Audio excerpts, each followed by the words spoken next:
பெண்களுக்கு அறிவு சமூகத்தை தான் பிடிக்கும். ஆண்கள் அறிவா இருந்தா பெண்களுக்கு ரொம்ப பிடிக்கும். அழகா இருக்கிறவன அறிவா இருக்கிறவன தான் பிடிக்கும். அப்போ உங்களை விட அவன் அறிவா இருக்கான்னு ஒத்துக்கிறீங்களா?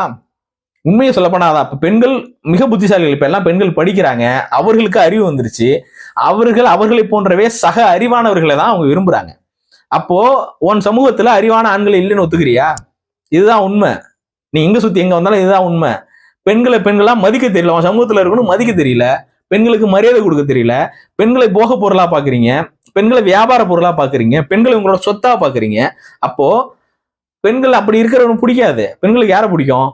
தன்னை சக மனுஷியா பாக்குறவனையும், தன் விருப்பு வெறுப்புகளுக்கு மரியாதை கொடுக்கிறவனையும், தன்னை சமமா நடத்துறவனையும் தான் பிடிக்கும். அது உங்க அகராதிலே கிடையாது, உங்க சாதி புத்திலே கிடையாது. ஆதிக்க சாதி என்றும் சாதி இந்துக்களுக்கு பெண்களை தனக்கு சமமாக நடத்தக்கூடிய புத்தி கிடையாது.